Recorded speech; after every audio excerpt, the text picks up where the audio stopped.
Hola, buenos días, buenas tardes a todos. Muchas gracias por acompañarnos de nuevo en este ciclo de conferencias magistrales, la relación entre animales humanos y no humanos, una mirada bioética. Este día vamos a tener la plática de la doctora Adriana Cosío Bayugar. Su ponencia tiene por nombre Animales de Sustento. Ella es médico veterinaria zootecnista por la UNAM y obtuvo los grados de maestra y de doctora en el Instituto de Ecología en las áreas de manejo y conservación de fauna silvestre. Trabajó como docente durante 15 años en la Facultad de Medicina Veterinaria y Zootecnia de la UNAM, impartiendo materias teórico-prácticas sobre temas de etología, bienestar animal, conservación, fauna silvestre y bioética. Asimismo, trabajó en la Agencia de Atención Animal de la Ciudad de México. Doctora Cosío. Hola, sí, ¿cómo están? Buenas tardes, gracias por la invitación. Aquí estoy, voy compartiendo pantalla entonces para empezar. Perfecto, sí, aquí estamos y adelante. Muchas gracias. Pues espérenme porque ando perdida, ya. Pues, buenas tardes a todos, gracias por estar aquí. Y pues esta es una plática más sobre justamente enfocada en los animales utilizados para el sustento. Entonces, pues vamos a empezar. La plática consiste básicamente de la introducción y ahí hablaremos un poco como de interacciones ecológicas, la teoría de construcción de nicho y sobre domesticación, y luego hablaremos específicamente sobre estos animales denominados utilizados para el sustento. Vamos a explicar qué son y vamos a hablar de una diversidad de sistemas que hay justamente en los que están los animales y qué consecuencias tiene esto en el bienestar, pero también qué consecuencias en el medio ambiente. Y luego analizaremos un poco desde las perspectivas éticas el uso de estos animales. Entonces, voy a empezar con la parte de la introducción y pues vamos a hablar de distintos temas como la apropiación de recursos y lo que había comentado. Entonces, primero, pues nada más como para poner en contexto qué es esto de que las distintas especies que habitamos el planeta pues somos interdependientes de unas con otras. Y esto tiene que ver con las cadenas alimenticias y el flujo de energía y con las interacciones entre especies. Y esto permite la supervivencia de las especies involucradas y además ha dado procesos de coevolución. Hay distintas interacciones, hay interacciones como mutualismo, depredación, parasitismo, sí, herbivoría y polinización, etc. El ser humano no está aparte de estas interacciones, de hecho, desde que surge como una especie más, una especie animal más, pues ha sido parte de las interacciones, a veces ha sido depredador, pero también ha sido presa, es sujeto de parasitismo, y en concreto con los animales usados para el sustento, pues hay como distintos puntos de vista sobre cuál es la postura dentro de este tipo de interacciones o cuál era originalmente.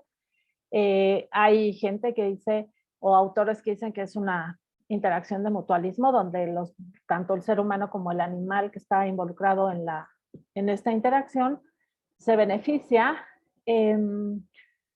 y que hay una dependencia. Vamos a hablar un poco sobre esto en cuanto a procesos de coevolución. Vamos a hablar también de la protocooperación cuando no hay dependencia y del parasitismo, ¿no? Donde uno se beneficia a costa del otro. Entonces el humano como que muchas veces juega dentro de los distintos papeles. Vemos que además hay otro tipo de interacciones, que son las interacciones sociales, no necesariamente interacciones ecológicas, donde hay más de una especie involucrada y esto que cooperan para llevar a cabo cosas. Y en el proceso de evolución con otras especies y de domesticación, el ser humano ha interactuado cooperando con otras especies, básicamente con los carnívoros como los perros y los gatos, y hay lugares donde incluso los delfines cooperan con el ser humano para cumplir un objetivo común, como sería la pesca en el caso de los delfines y otras actividades como la cacería en el caso de los perros. Y también el ser humano ha tenido que competir con otras especies y esto ha tenido efectos negativos en ambos participantes. Pongo aquí un ejemplo solamente de cuál es la postura de algunas personas, como los cazadores de cérvidos, que dicen que algunos de estos biólogos veneran a una especie de un ecosistema, una especie de ecosistema utópico en el que las presas y los depredadores viven en balance perfecto a costa de los cazadores, ¿no? Entonces ellos sienten que hay una competencia por parte de los depredadores para que ellos satisfagan esa necesidad. Entonces, dentro de estas interacciones y procesos, pues también hay un proceso de coevolución cuando la interacción es muy estrecha y esto significa que hay un proceso evolutivo de dos especies que están involucrados en la interacción y que es impulsada por esta misma. Pongo un ejemplo que es como muy clásico de los murciélagos polinizadores nectarívoros que consumen el néctar de las flores, tienen una cabeza de una forma que les permite llegar al néctar de la flor, pero al mismo tiempo llenarse del polen y por eso volar y polinizar. Entonces la flor depende del murciélago para que haya polinización cruzada y el murciélago depende de la flor para obtener alimento. Entonces, en el caso de que alguna de las especies empiece a declinar o alguno de los taxones empiece a desaparecer, pues el otro también se va a ver afectado. ¿Por qué hablamos de coevolución? Porque este proceso también se ha puesto en evidencia en cuanto al ser humano y otras especies animales. Y un ejemplo es el de los bovinos productores de leche. Resulta que estudiando el genoma del ser humano en los grupos donde primero se dio la domesticación de bovinos productores de leche, también sucede con caprinos, pero este ejemplo específico es sobre bovinos, y la aparición de genes dentro del ganado bovino que facilitaban o hacían que hubiera una mayor producción de leche y de mayor alelos productores de leche, así como la aparición de genes dentro de esas poblaciones humanas que permitían que hubiera tolerancia a la lactosa en edades posteriores al destete, es simultánea. Y entonces el hecho de haber estado, digamos que, domesticando esta especie de bovino y estar en estrecha convivencia, además de estar consumiendo ese producto, también hizo que hubiera cambios genéticos en esa población de seres humanos. Entonces, esto tiene que ver con algo que se conoce como la teoría de construcción de nicho. Esta teoría dice que no es únicamente que la selección natural sea al azar y que los organismos vayan evolucionando sin que ellos mismos influyan consciente o inconscientemente, pero básicamente inconscientemente en su propia evolución. Todos los organismos, las bacterias, los vertebrados, etcétera, modifican activamente el medio ambiente en el que viven. Y esta modificación va influyendo en las presiones de selección del organismo que modifica. Entonces, si una bacteria cambia el pH del sustrato en el que vive, pues entonces esto también hace una presión de selección para aquellas bacterias que toleren vivir en ese pH. Y entonces va habiendo una respuesta evolutiva en la población. Esto va teniendo también consecuencias no solo para el organismo que está modificando el ambiente de manera activa, sino hay una presión de selección para todos los otros organismos que están involucrados en este ambiente. ¿Qué sucede? Que el ser humano es de las especies que más impacto tiene a través de esta construcción del nicho. Y además invierte tiempo, energía y recursos. Y esto de alguna manera va fortaleciendo esta noción de que esos recursos son propiedad de él y ahí va marcando una territorialidad en el espacio. Entonces estos nichos benefician, los construidos por el humano benefician a algunas especies y por eso vemos que hay especies que siempre como que proliferan más alrededor de las áreas donde está el ser humano y otras se ven afectadas de manera negativa. Y esto hace también que el ser humano vaya percibiendo y valorando a las especies de distintas formas. Algunas son recursos valiosos y otras son una amenaza o una fuente de competencia. El humano también en esta construcción del nicho pues ha ido ampliando el nicho. Sabemos que se origina nuestra especie en África y de ahí va migrando por todo el planeta y en esta migración va modificando todo el planeta.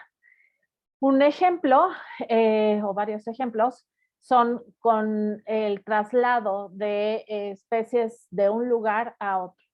Entonces, el color más oscuro en todas las imágenes que vemos aquí es el centro de origen, el centro de domesticación de la especie de la que se vaya poniendo el ejemplo, y donde está más claro, pues es el lugar donde actualmente se encuentra esa especie, la cual no hubiera llegado sin la influencia del humano y en el cual es exótico. Entonces, podemos ver el trigo, ¿no? Que se origina como en esta zona de Europa y de la parte oriental, y como en la actualidad pues, se encuentra en Norteamérica, en Sudamérica, en algunas partes de Asia y de África. Lo mismo ocurre con el sorgo, que se va domesticando en estas zonas, y lo mismo ocurre con el arroz. Pero con los animales pasa lo mismo, ¿no? O sea, el centro de domesticación de los bóvidos es básicamente en el norte de África, en algunas partes de Asia y algunas partes del Mediterráneo y de Europa. Y ahora están prácticamente habitando todo el planeta. En el caso del perro, pues ocurre lo mismo, hubo como esta domesticación en Europa y en Asia, parece que son como eventos separados, y se va trasladando junto con los grupos humanos hasta que logra cubrir todo el planeta. Y aquí, de manera involuntaria, pues ocurre algo similar con las ratas que vienen de Asia y que actualmente están en todo el planeta. Y obviamente este traslado de vegetación y este traslado de animales pues tiene impactos severos. Entonces, estos impactos, por ejemplo, la desaparición de los megavertebrados cuando llegan los seres humanos a algunos lugares, pues provoca, ¿no? Cambios en la herbivoría, aumento en cierto tipo de vegetación y aumento también en la temperatura de 0.1, 0.2 grados. El tipo de agricultura va provocando también cambios en el uso del suelo y cambios en la composición de la vegetación. Y lo mismo ocurre cuando hay desechos que se van lixiviando o escurriendo hacia los cuerpos de agua, y entonces va provocando no solo cambios químicos, físico-químicos en estos cuerpos de agua, sino también va provocando cambios biológicos de la composición de los organismos que están viviendo ahí. ¿Por qué es importante esto? Porque dentro de esta construcción del nicho, los animales han sido las especies que se han beneficiado, depende de cómo se vea, o perjudicado. Y la forma de uso de los animales también ha determinado de alguna manera la forma de desarrollo de algunos grupos humanos. La domesticación, hay quien la considera también como parte de este proceso de construcción de nicho. Actualmente vemos grupos humanos que viven de manera nómada y que conviven de manera muy estrecha con los animales de los cuales se sustentan, pero también vemos que hay grupos humanos y animales que se han convertido prácticamente en materia prima de producción para el supuesto o para el sustento, donde el ser humano, que es el consumidor, se alimenta de ellos, pero también hay empresas o personas físicas o morales que generan muchos ingresos a través de ellos. Y esto pues va a tener impactos en los animales y en el medio ambiente.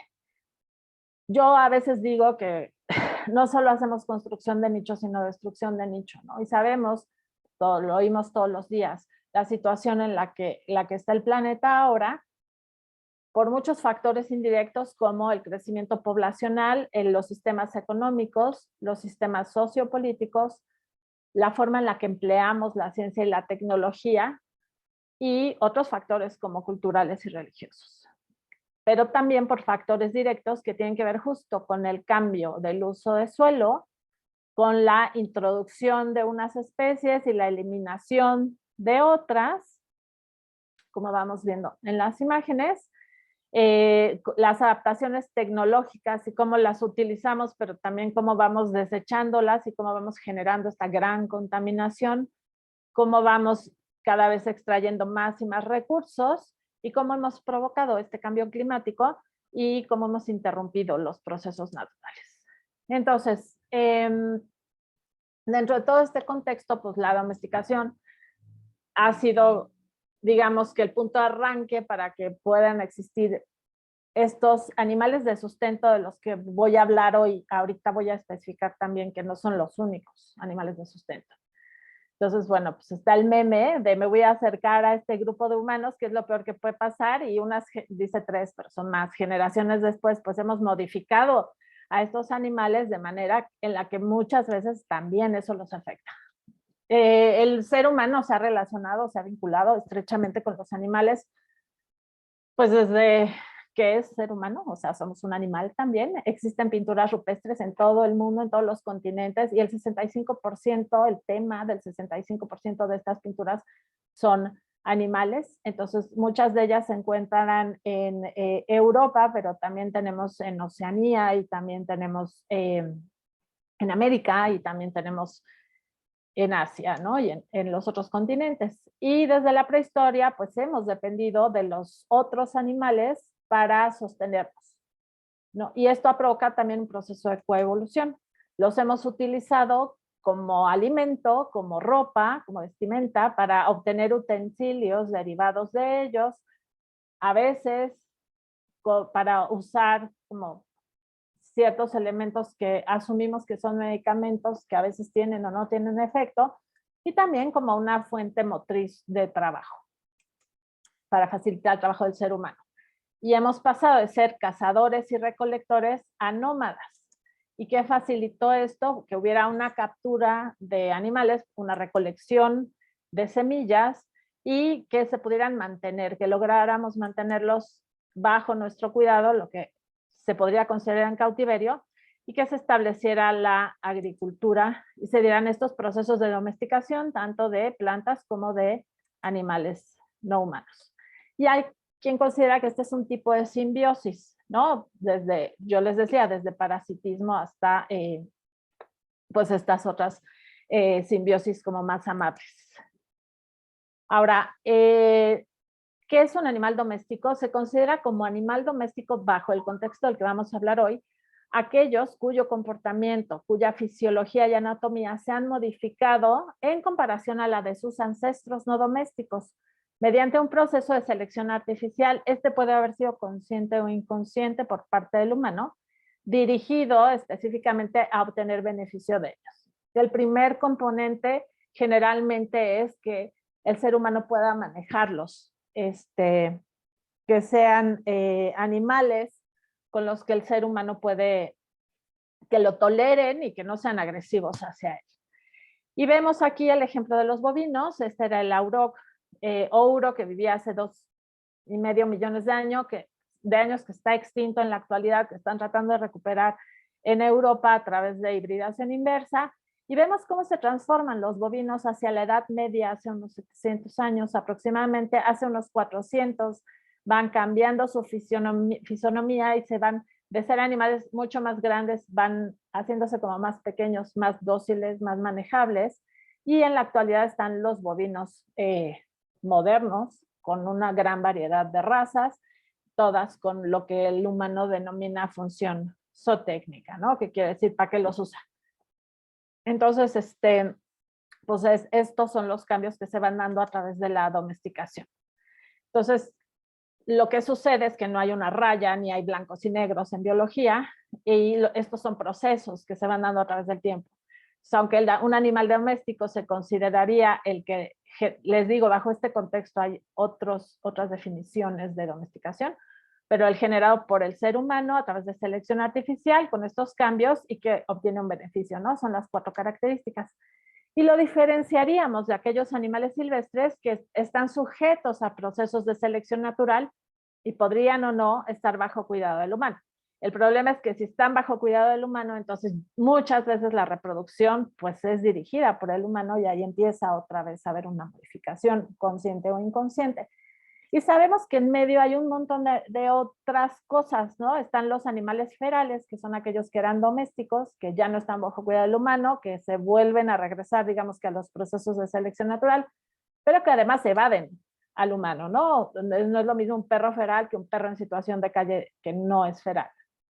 Vemos los mesteños, que es como se le, y asilvestrados, que se les dice esto a otros animales domésticos, como los bovinos, que se encuentran en vida libre también, la fauna silvestre en cautiverio, que sería al revés, ¿no? O sea, ya hay un control, ya no hay un proceso de selección natural realmente, y es el humano quien influye en cómo se reproducen y cómo se mantienen. La ganadería diversificada, vemos que de repente hay como el uso de otros animales que tradicionalmente no se consideraban domésticos, pero que se están usando para sustento, ¿no? Y los animales de compañía no convencionales, ¿no? Ahora que vemos cualquier tipo de animal que en teoría se tiene como animal de compañía, estos son ciervos que también se usan ahora en ganadería. Entonces, durante todo este proceso, pues hemos pasado de usar a los animales a abusar de ellos. Cada vez se han intensificado más los sistemas, vamos a hablar un poco más de ellos. Los animales no humanos generalmente son vulnerables frente a nosotros porque nosotros hemos tenido la capacidad de desarrollar un montón de herramientas y tecnología para controlarlos.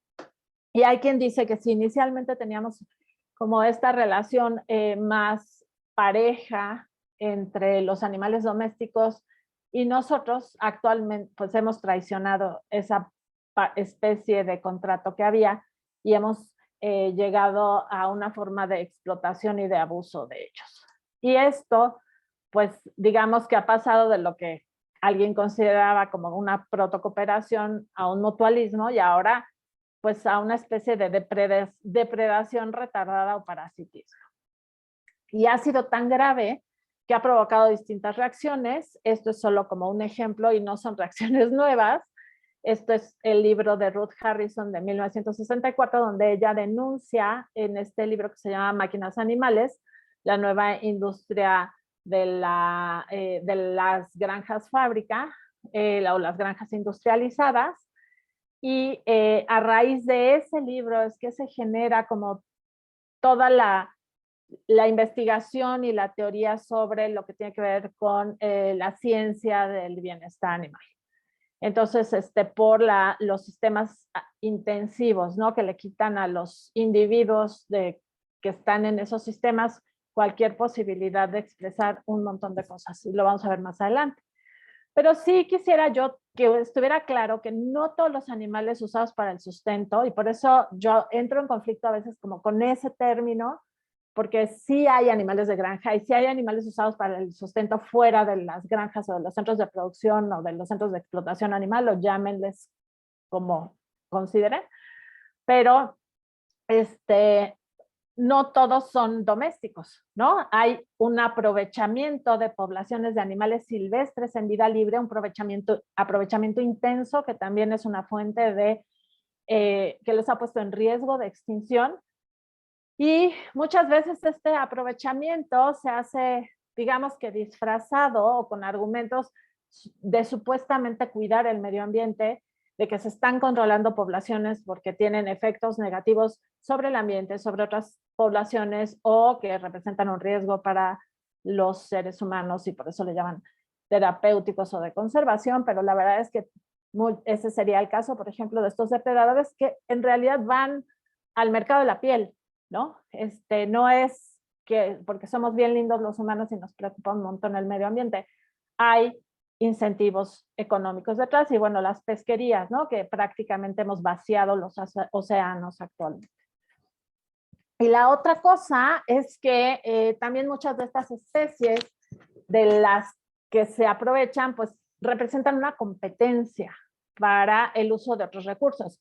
Entonces, esta imagen, por ejemplo, de lo que extraen las pesquerías en Canadá al año, que son más o menos 686,000 toneladas de peces, comparado con lo que consumen las poblaciones de focas a las cuales se supone que tienen que controlar porque afectan a las pesquerías, ¿no? Y dicen que hay sobrepoblación de focas, pues ellas comen entre 1,5 y 2 toneladas o 2 toneladas al año. Entonces no tendría nada que ver lo que comen, pero es muy buen negocio aprovechar también a las focas, ¿no? Entonces sabemos que hacen estas matanzas muy cruentas y que aprovechan la piel, la carne, la grasa, etcétera. Entonces es como muy hipócrita muchas veces la postura y además tendríamos que revisar, pues no es lo mismo el efecto ambiental de depredación de las focas que el de depredación de los seres humanos.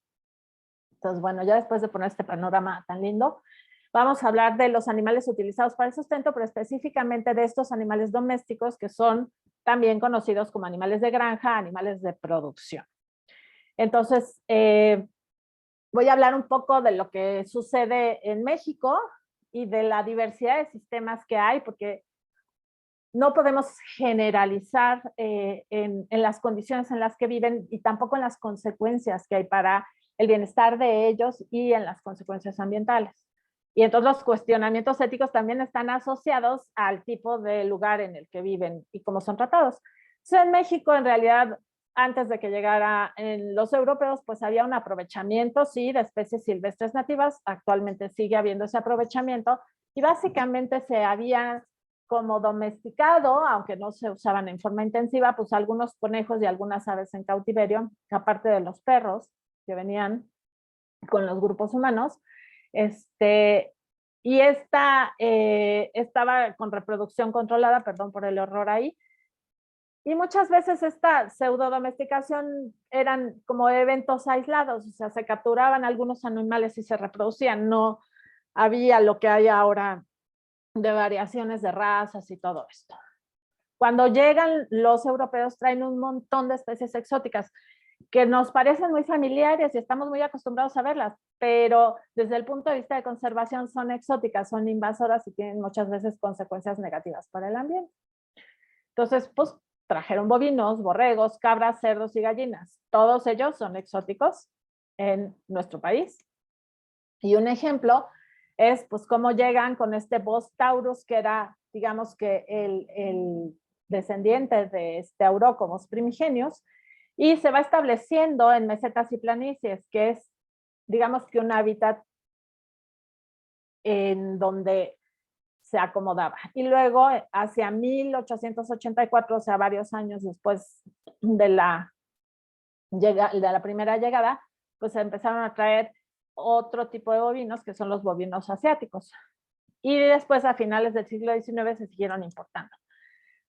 La ganadería fue ganadería de agostadero, o sea, no fue intensiva, fue ganadería de animales que estaban pastando donde hubiera posibilidades de pastar, con consumo local, no se movían tanto de un lugar a otro, y muchas veces estos animales pues no tenían una presión de selección artificial, ni estaban tan controlados como en otros sistemas más intensivos y más modernos.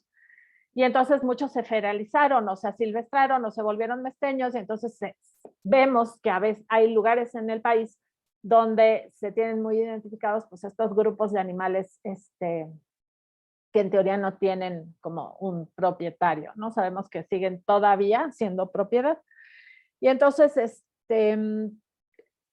muchas veces, dependiendo del lugar donde estuviera, podrían estar presentando, dando servicios ecosistémicos como los animales similares a los nativos. Lo vamos a ver un poco más adelante.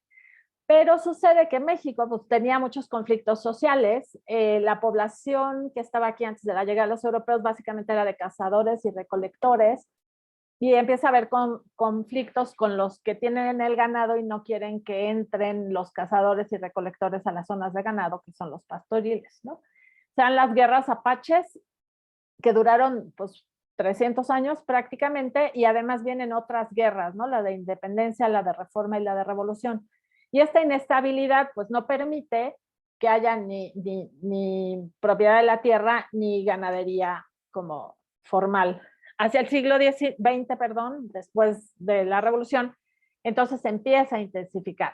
Se empieza a como afianzar la propiedad de la tierra, empieza a haber consumo fuera de la región de donde se origina el ganado, y se empiezan a desarrollar y a copiar distintos sistemas de pastoreo. Muchos copiados quizá de lo que se hacía en Estados Unidos, pero también empieza a haber sistemas que tratan de imitar el movimiento dependiendo del lugar, de los animales que estaban originalmente ahí. Se mete vegetación importada de África, por ejemplo, y son todos estos pastos introducidos, y empieza a haber una deforestación intensiva para ir metiendo pastizales donde estuviera el ganado, y entonces un sistema muy complejo como de una selva, de un bosque, de una cagual, se va convirtiendo en un sistema de pastizales, digamos que se va simplificando ecológicamente. Entonces empieza a haber esta gran introducción y proliferación de especies exóticas de producción, y las especies nativas se nos vienen para abajo. Empieza a ver esta sobreexplotación. Esta es una foto de los cráneos de bisonte americano, cuando en Estados Unidos pues decidieron exterminarlos para exterminar a los grupos humanos asociados a ellos, que dependían de ellos porque eran sus animales de sustento. Y vienen los exterminios masivos, y además también el hábitat, pues los van desplazando, ¿no? Porque se va apropiando para meter los animales que tienen valor comercial. Entonces, sabemos que hay distribuciones geográficas históricas de distintas especies y distintos ecosistemas. México es un país muy, muy variado en ecosistemas. Y dependiendo de esto, pues también se dan distintos sistemas de producción y de manejo del ganado. Y además, pues se van metiendo como todos estos animales. Entonces se generan una serie de nuevas interacciones. Lo que es muy importante es que en América, en México y en Norteamérica, sí existían bóvidos, por ejemplo, como los bisontes.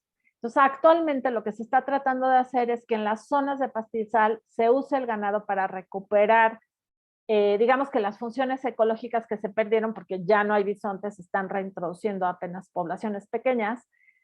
Pero hay lugares donde se está metiendo ganado, como las selvas, que no tienen nada que ver con, o sea, ahí sí funciona totalmente como una especie exótica y destruye, ¿no? Y como tenemos toda esta variedad, pues entonces también tenemos una variación que va desde sistemas extensivos donde los animales están en praderas, sueltos, con mayor o menor manejo del pastoreo, hasta sistemas altamente tecnificados, los sistemas intensivos, donde están como en altas densidades, confinados a espacios fijos prácticamente, y donde todos los insumos son traídos del exterior y todo lo que se produce se tiene que sacar de ahí, a diferencia de estos sistemas donde digamos que se van reciclando los nutrientes y las excretas de los animales. Entonces, en teoría, estos sistemas los extensivos son poco tecnificados y estos son altamente tecnificados. Sin embargo, hay tecnología que se está aplicando a estos sistemas, digamos que para controlar, por ejemplo, el tipo de rotaciones o proveer agua, etcétera. Entonces tampoco va tan casada esa idea. Y entonces vemos otra vez, ¿no? Que tenemos estos sistemas muy, muy, muy intensivos. Estas son gallinas de postura, y tenemos también gallinas de postura en piso, ¿no? Que es ahora cuando les dicen que están libres de jaula, no necesariamente quiere decir que estén en libre pastoreo, que ahí estarían en zonas verdes, sino no están encerradas así y están en un piso muchas veces. Y aquí estas además tienen acceso a la luz natural y pueden rascar y expresar muchas de sus conductas naturales. Igual vemos cerdos en sistemas altamente tecnificados, intensivos, donde no hay posibilidades de moverse para un lado o para otro. Las jaulas de maternidad que se están prohibiendo ya en muchos lugares pues del mundo, y aquí en algunos estados están proponiendo legislaciones que las prohíban, igual que con las de aves, y sistemas donde los animales pueden expresar muchas más conductas. Pero vamos a ver que los dos sistemas pueden representar retos para los animales y sistemas intermedios, ¿no? Donde sí están confinados, pero no están restringidos de esta manera. Y cometemos como dos grandes errores, ¿no? Y son las consecuencias que van provocando que los animales estén en malas condiciones. La definición, cuando yo me refiero a bienestar animal ahora, aquí es como están las definiciones oficiales la calidad de vida de un animal, el estado de el estado de un animal dependiendo de las condiciones en las que vive y muere, que sería algo así como la definición de la Organización Internacional de la Salud, pero también una definición que a mí me gusta es la calidad de vida de un animal como es percibida por él mismo, ¿no? Entonces, si yo fuera esta vaca, pues quién sabe cómo está percibiendo el medio ambiente. Para empezar, vean la condición corporal, muy baja de peso, las pezuñas están largas, y está haciendo una estereotipia que es muy común en las vacas, pero además casualmente está asociada a esta raza de vacas. Entonces también hay un componente ahí como genético y está asociado a la selección artificial. Y entonces tratamos a fuerza de que el animal se adapte al entorno en lugar de crear entornos adecuados para que los animales estén en ellos, ¿no? Es como nuestro primer gran error. Y el error como subsiguiente es que ya que tenemos estos entornos malos y vemos problemas en los animales, nos acostumbramos a ver que lo que está mal es normal, entre comillas, ¿no?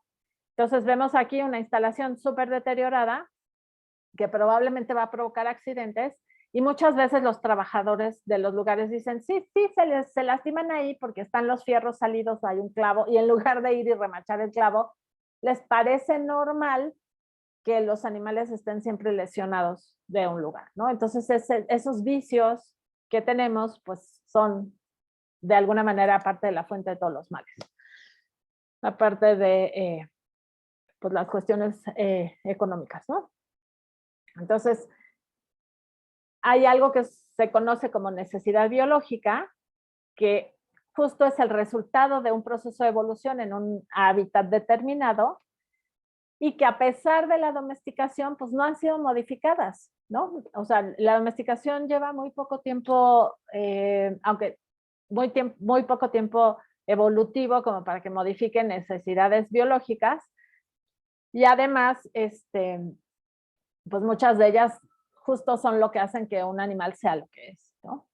Entonces, la imposibilidad de satisfacer estas necesidades es lo que va repercutiendo de forma negativa por el organismo. El cautiverio, el tener a los animales en cautiverio generalmente provoca que no se puedan satisfacer o saca de contexto las necesidades biológicas. Es decir, pues están en ambientes a los que se tienen que adaptar a fuerza, pero para los que no tienen las herramientas para hacerlo, ¿no? Ni fisiológicas ni conductuales. Y estas necesidades biológicas justamente lo que hacen es que los animales estén motivados para desarrollar un comportamiento u otro y satisfacerlas de esa manera y poder cubrir los requerimientos. Ahora, creo y espero que no necesito convencer a nadie del foro de que los animales no son nada más estas máquinas que tienen necesidades biológicas y que los sistemas, esto es como muy, un poco mecanicista. En realidad son entidades con vidas mentales muy ricas, y en general se les, hay este término de sintiente que se está utilizando para muchos de los organismos, que incluye varias de las cualidades que los hacen sujetos de consideración moral. Entonces, Donald Bloom, que es un etólogo que ahora se dedica a hacer, bueno, que primero estudió comportamiento animal y después estudió bienestar, trabajó bienestar y también hace ética, profesor emérito de Cambridge, agota este término de sintiente como el de un organismo que en algún grado, o sea, aunque sea poquito, se da cuenta de lo que ocurre a su alrededor y cómo lo afecta a sí mismo, ¿no? Puede presentar dolor, placer, sufrimiento, emociones o cualquier otro estado afectivo, puede recordar lo que ha hecho y las consecuencias que ha tenido, puede evaluar los riesgos y tiene cierto grado de conciencia. Entonces no necesitamos animales que hagan cálculos matemáticos ni que resuelvan problemas que ponemos los humanos. Ellos tienen que resolver problemas de acuerdo a su especie. ¿no? Y aún así nos sorprenden muchas veces de cómo logran adaptarse y manipular el ambiente en el que los forzamos a vivir. Pero esto es muy importante porque sí son sujetos con vidas emocionales ricas.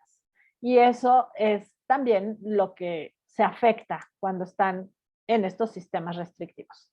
Entonces, entre más intensivo es un sistema, pues tiene muchas más restricciones.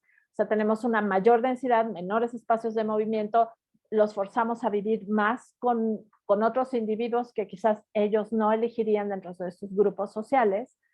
Y entonces se van enfrentando a todas estas situaciones que los ponen como fuera de contexto. Y vemos aquí dos especies diferentes, un borrego y una vaca, mordiendo un barrote, que es un indicador de una conducta que nos está indicando problemas. Aquí vemos un camión que está dándoles brócoli a las vacas, que tiene un montón de fitoestrógenos. Entonces, nada más como ejemplo, en un sistema intensivo donde dependen totalmente de quien está a cargo de ellos, que puede o no estar haciendo las cosas bien, entonces en el caso de la alimentación, pues la alimentación es restringida y depende de esta persona, y el forrajeo, ¿no? Esta capacidad de buscar y seleccionar alimento, pues casi siempre está, a menos que estén en pastoreo, pero en un sistema intensivo prácticamente están imposibilitados de hacerlo, ¿no?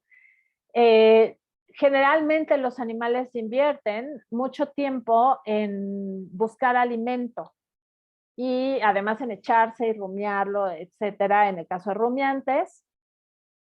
En estos sistemas, pues a veces les dan alimentos concentrados que llenan los requerimientos nutricionales, pero no la motivación para seguir buscando alimento, ni explorar, ni el comportamiento trófico completo, ¿no? Que tiene que ver no solo con ingerir alimento y cubrir requerimientos nutricionales, sino con buscar alimento, seleccionarlo, disfrutarlo, ¿no? Entonces, muchas veces les dice toxicidad, porque justo muchas de estas vacas son vacas lecheras, si las alimentan con cantidades tan grandes de brócoli, teniendo los fitoestrógenos que tiene, pues llegan a provocar problemas reproductivos, ¿no? Y vemos que dependiendo de lo que se le ocurra al ganadero, porque muchas veces se usan recursos de desechos pues de otras producciones que se tengan ahí, y entonces esto puede provocar enfermedades nutricionales si no está bien balanceada una dieta. Ahora, pues otros comportamientos como el de alimentación, ya vimos cantidad, calidad, presentación, tiempo invertido, deberían de estar el 50 o 80% del tiempo forrajeando, o sea, buscando y consumiendo alimento.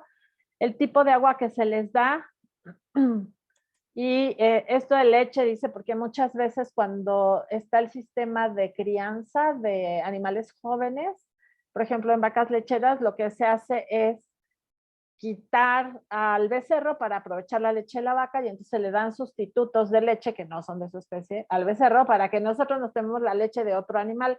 O sea, algo está como muy raro ahí, ¿no? Y en el caso de cerdos, por ejemplo, pues también se hacen destetes muy tempranos, o sea, se quitan a las crías muy jovencitas a edades mucho menores de las que en vida natural se destetarían, para que la cerda rápidamente ovule, vuelva a entrar en calor y puedan sacarle más cámaras, ¿no? En cuanto al descanso, pues muchas veces no tienen acceso a lugares decentes de descanso, ni donde puedan estar cómodos, ni donde se sientan seguros, ¿no? Y muchas veces no se respetan los ciclos circadianos. En aves de postura, por ejemplo, se tienen a propósito aumentadas las horas luz para que no venga esta zona, esta temporada de descanso que ocurre normalmente en invierno, y no disminuya la producción de huevo. Entonces, el desgaste metabólico y el desgaste nervioso de estos animales pues es altísimo. No hay muchas veces respeto del espacio individual, están forzados a convivir de manera demasiado estrecha, y entonces hay agresiones entre ellos, no pueden moverse, todo lo que requerirían un bovino se mueve kilómetros, un cerdo también se mueve, todos los animales exploran, es uno de los comportamientos más importantes, y muchas veces tampoco logran tener recursos para limpiar su cuerpo, mantenerlo sano o termorregular, ¿no? Entonces, las gallinas en una jaula pues no tienen tierra para limpiarse, ¿no? No tienen arena, Los cerdos, pues si no está limpio su corral, pues se van a estar echando en el estiércol, igual que las vacas, igual que todos los otros animales. Y la termorregulación, pues muchas veces si la instalación no es adecuada, si no está bien diseñada, pues van a tener problemas tanto de neumonías como de golpes de calor. Entonces, vemos que al depender tan intensamente de las condiciones que les da el ser humano, pues los ponemos en riesgo. Y repito, hay centros de producción en donde estas condiciones se cuidan y centros en donde no se cuidan nada. La otra cosa es que todos nuestros animales domésticos de granja, pues son animales sociales, son animales que habitan, tanto los borregos como los cerdos, como las vacas, como las cabras, viven en grupos sociales y son grupos que generalmente son muy estables, que tienen una estructura muy bien definida. Cuando los obligamos a vivir en el grupo que nosotros decidimos y además los estamos cambiando porque ahora quiero que todos los del mismo peso estén juntos y entonces hago las camadas de lechones y las pongo todas juntas o saco a los becerros o le quito el becerro muy joven, etcétera, pues estamos provocando estrés permanentemente en los animales, ¿no? Y los obligamos a tener interacciones entre ellos. Vean la cantidad de borregos, nunca habría un rebaño de este tamaño de borregos en vida libre. Y vean las interacciones, este es un intensivo, este es un sistema holístico donde los borregos están en un grupo mucho más estable y vean la interacción de afiliación, ¿no? O sea, está recargado en el otro y se llevan bien, por decirlo de alguna manera, es una buena relación social la que tienen. Y la otra cosa que hay es el humano, ¿no? O sea, están obligados a convivir con nosotros. Entonces, si los trabajadores no están capacitados o están de malas o se emborrachan, que también sucede, o están lastimados o tienen problemas en casa o no les gusta trabajar ahí, es lo único que les quedó, pues entonces se convierten en maltratadores de animales. Y vemos todo el tiempo videos de gente denunciando esto. Y además los animales se habitúan al trabajador y empiezan a reconocer muy bien con quién sí y con quién no, y esto influye incluso en la cantidad de leche que producen, en el estrés que tienen constantemente. Ahora, pues son, por ejemplo, son becerreras donde están los becerros encerrados en forma individual. Los becerros son bebés, son como niños o como cachorros, que generalmente en vida libre estarían en grupos de chiquitos con un adulto bovino, una vaca grande, adulta, vigilándolos mientras las otras vacas pastan y ellos juegan, interactúan entre ellos. Aquí no se les permite mover, se les da leche. Aquí estamos viendo que es en cubeta, que tampoco es lo ideal porque todo el comportamiento de succión está no permitido. Y esto fue algo que estuvo muy de moda en los 70s.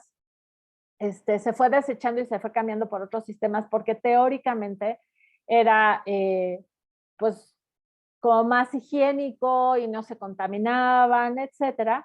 Pero lo que se fue viendo es que había niveles de estrés horribles, se abusaba de los medicamentos y se generaron unas cepas de bacterias que no se controlan con nada. Y en México tenemos lugares donde tenemos Escherichia coli resistente a cualquier antibiótico que se les pueda ocurrir. Y eso es un riesgo, es una bomba de tiempo. Y también los becerros, las terneras estas de leche, pues muchas veces se mantienen así para que no hagan ejercicio, el músculo no se oxigene y no se tonifique, y son animales a los que los fuerzan a ser débiles y a no desarrollar una masa muscular grande para tener un producto que al ser humano le parece muy bueno y se vende caro.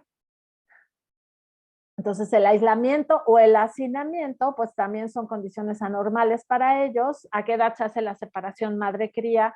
También es importante cómo agrupamos y todo esto genera estrés.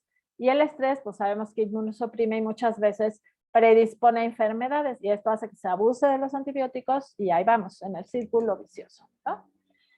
Por otro lado, pues también el comportamiento reproductivo está totalmente manipulado por el humano. El comportamiento, aquí por lo menos la cerda puede estar con los lechones y hay un foquito. Aquí vemos dos becerros que la mamá por ahí anda pastando y estos dos que son, pues como es un lugar de agostadero muy poco denso, pues están juntos, ¿no? En la sombra, que sería mucho más natural estos dos sistemas a lo que veíamos en las diapositivas de antes. Además, animales como los cerdos, por ejemplo, pues construyen un nido y muchas veces en las jaulas en las que se tienen, pues no se les permite esto. También muchos de los animales domésticos ya perdieron esta habilidad materna, entonces no han aprendido, no han tenido la oportunidad de ser mamás y aprender a ser mamás, y entonces muchas veces las crías se mueren. ¿Y quién tiene la culpa? La hembra, porque es la mala madre, porque nunca se le dio la oportunidad de aprender, ¿no? Eso es lo que dice el ganadero. Y bueno, también la edad de destete y si las especies tienden a estar apegadas a las madres o se esconden como estas y esperan a que las madres regresen. Ahora, les decía yo de protección al ambiente, pues generamos estos ambientes artificiales en los que podemos ser muy atinados o no, pero alteramos, y era lo que les comentaba de las gallinas, los ciclos circadianos. Y entonces provocamos alteraciones en todo el sistema hormonal del animal, porque el sistema hormonal depende de las horas luz. Y entonces también en estos sistemas artificiales, pues muchas veces tenemos estímulos aversivos. Tenemos ruidos fuertes, si están en zonas urbanizadas, pues todo el tiempo están los camiones, los aviones, si hay tiros, la fiesta del pueblo, los cohetes, pero además hay gente a la que le encanta poner música a todo volumen y como ellos son mucho más sensibles auditivamente, pues esto también puede ser un estímulo aversivo. Y la otra cosa, vean el piso en el que están intentando estar estables estas vacas. Este piso es resbaloso, están todas sucias, si se echan se van a ensuciar, pero además un bovino, ningún animal se duerme en su caca, o sea, perdón, pero no se duerme sobre el estiércol, generalmente evita las zonas sucias y los obligamos a vivir así, pero además imagínense el olor a amoníaco, se hace calor, cómo se van a concentrar los gases aquí, cómo van a irritar las vías respiratorias. Y todo esto genera, pues, yo les decía, tienen vidas emocionales ricas y genera estados afectivos negativos, ¿no? Entonces son animales que están frustrados porque no pueden moverse, estas ni siquiera pueden girar, no pueden cambiar y dependen, les dan de comer como 2 veces al día raciones controladas. Entonces son animales que el resto del tiempo están echados como si estuvieran castigados, ¿no? Y entran en depresión, también vean la cantidad de animales, si hace calor se van a cocinar, y aquí los vemos que están tratando como, no están pegados unos con otros, están tratando de separarse lo más que pueden, pero no pueden porque están hacinados. Y entonces empezamos a ver comportamientos indeseables para nosotros, pero son señales de alarma que nos está dando el animal de que está en malas condiciones, como aumentos en la agresión, que se coman a las crías o se muerdan entre ellos, lo vemos en cerdos o en gallinas, por ejemplo, cuando están hacinados, pues muchas veces porque no tienen otro sustrato en el cual entretenerse más que la colita de los lechones, ¿no? Del cerdito que está junto, o las gallinas porque empiezan a tratar de jerarquizar, pero están todas encerradas en una jaula y se lesionan. Y los comportamientos redirigidos, ¿no? O sea, tratar de hacer un comportamiento que deberían de estarlo dirigiendo, no sé, hacia buscar o explorar o buscar forraje y no pueden y entonces se empiezan a morder, por ejemplo, los barrotes, porque es como chuparse el dedo cuando tienen hambre o tratar de satisfacer pues esa necesidad de estar forrajeando porque no tienen dónde forrajear. Y obviamente, pues también este tipo de situaciones aumenta la transmisión de enfermedades, no solo por inmunosupresión, sino por contacto estrecho y porque funciona como un monocultivo. Entonces, si llega a caer un parásito o una bacteria o un virus que afecta a esta especie, pues está feliz porque tiene ahí todos los animales a los que pueda invadir, ¿no? Están pegados unos con otros y no hay una zona de amortiguamiento para que no se contagien. Hay otros sistemas de producción. Estos sistemas holísticos se supone que son sistemas que van a tratar de incluir distintos elementos para que el sistema se maneje como de una forma más natural. Entonces, hay quien les llama holísticos porque se supone que están incluyendo desde la energía solar hasta la reintegración de heces en el alimento, ¿no? Pasando por el aprovechamiento de las plantas en energía solar, el pastoreo, el forrajeo, el control de malezas a través del forrajeo, etc. Y en estos sistemas, pues nosotros estamos viendo aquí comportamientos más normales, ¿no? O sea, un cerdo descansando en una cama de hojas, como lo haría cualquier cerdo que lo pueda hacer, un cerdo osando. Los borregos ni siquiera están ya echados ni rumiando, solo están descansando. Ellos pueden administrar mucho mejor su tiempo si se les da la oportunidad, tomar decisiones, sentir que tienen control y explorar. Pero muchas veces lo que vemos es que, bueno, en este sistema que tenían revueltas borregos con cabras y esto, pues veíamos, se ve que puede haber como a veces interacciones de agresión entre unas especies y otras, y podría haber más lesiones si obligan mucho a caminar a los cerdos. Por ejemplo, se pueden lastimar las patas, y la condición corporal puede ser que como gastan más energía desplazándose, pues no engorden tanto como un animal que está encerrado y no tiene nada más que hacer que estar comiendo y echándose. Entonces también depende esto de cómo se manejen las densidades. Estos son otros sistemas. Este es un pastoreo controlado. Ven aquí muchas vacas juntas y un potrero vacío. Entonces lo que hacen es que tienen unos cercos móviles, generalmente eléctricos, y ya que estuvieron comiendo acá, las ven echadas porque ya llenaron el rumen, el primer estómago, y ya están echadas rumiando. Y eso es una buena señal porque satisfacieron ya esta necesidad y lograron comer un alimento que es fresco, es verde, no están echados en el estiércol, y las van a mover en este lugar en específico, pues las movían cada tantas horas. Aquí los cambian cada tantos días, vean la cantidad de espacio que hay.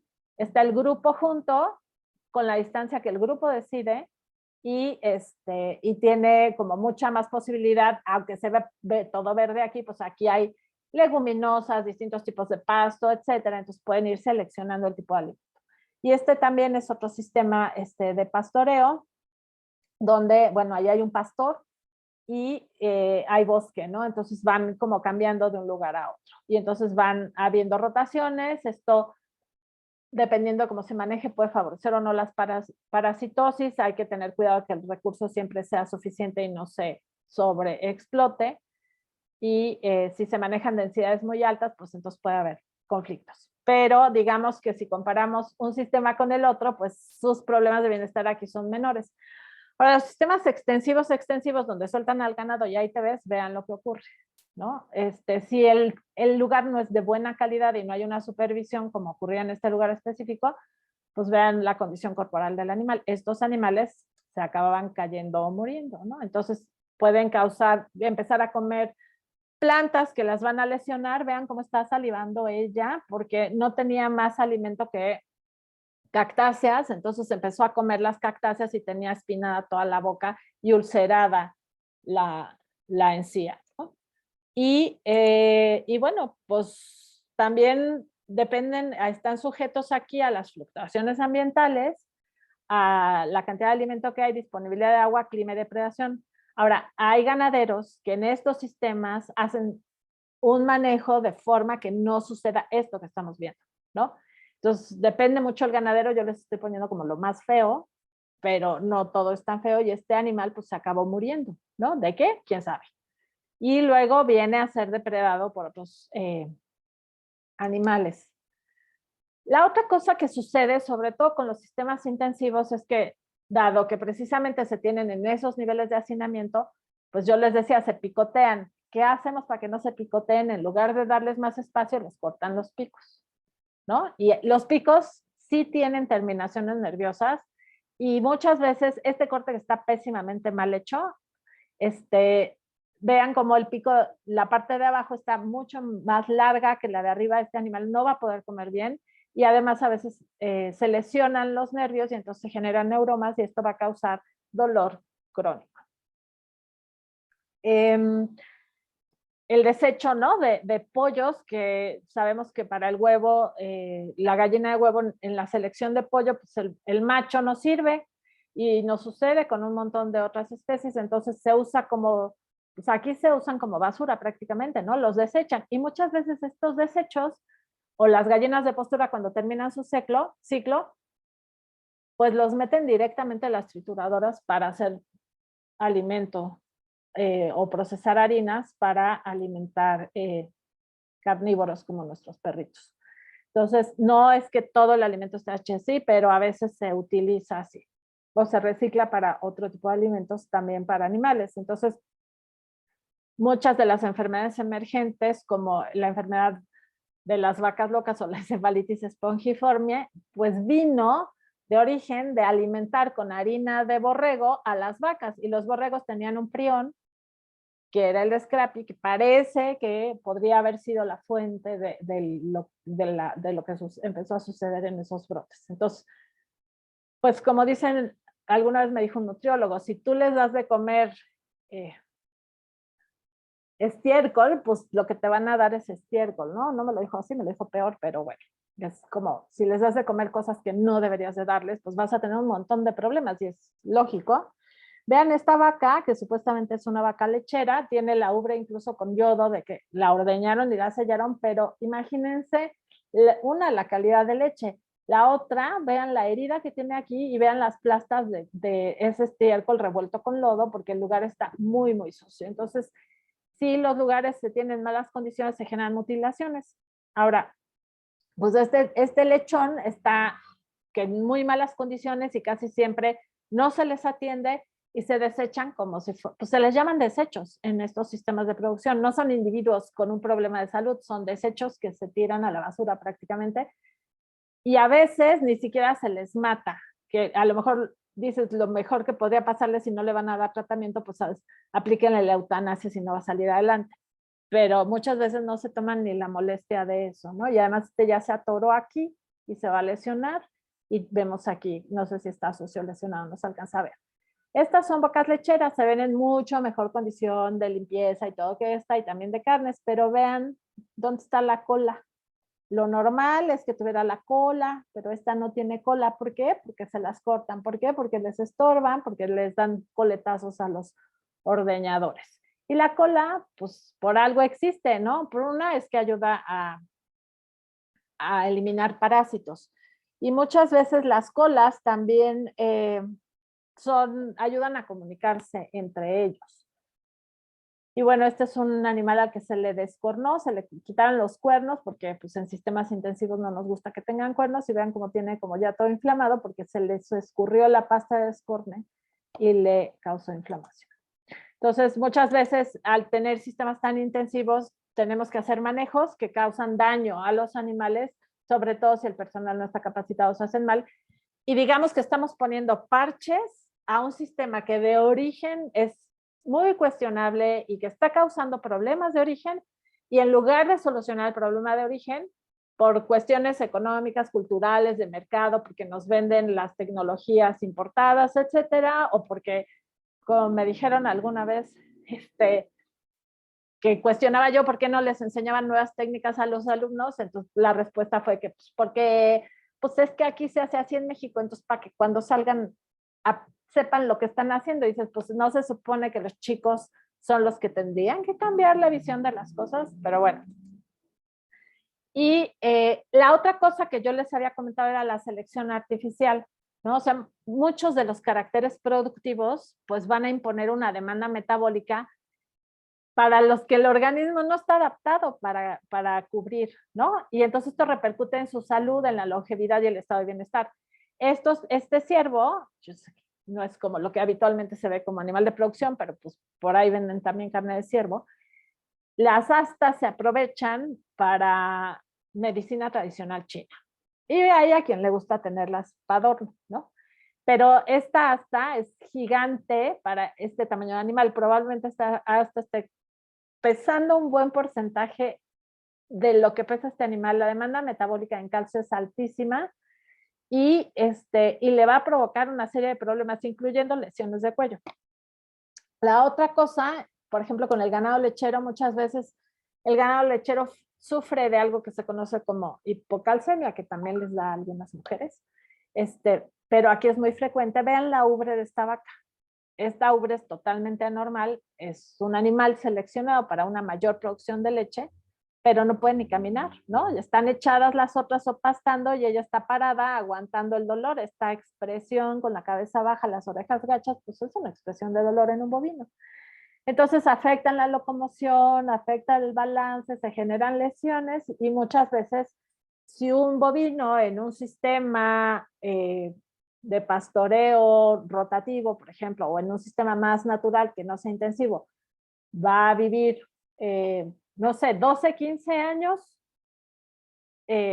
más o menos, una vaca lechera pues va a vivir 5 o 6 años en un sistema intensivo porque nos las acabamos literalmente, ¿no? Y luego pues está todo lo demás que necesitamos, no solo el alojamiento, sino cómo los movemos, cómo tenemos instalaciones. Entonces hay corrales de manejo, creo que esto es una manga de manejo donde se entrampan de la cabeza para manejarlas. Y tienen que estar bien diseñados. Este pasillo, vean dónde están los cerdos, todos de este lado, que parece más sólido con su vista de cerdo, que de este lado que hay unos barrotes ahí de sombras. Entonces esto los desconcierta y prefieren pegarse de este lado. Y este es un diseño hecho especialmente para cerdos, donde va uno tras de otro, tiene paredes sólidas.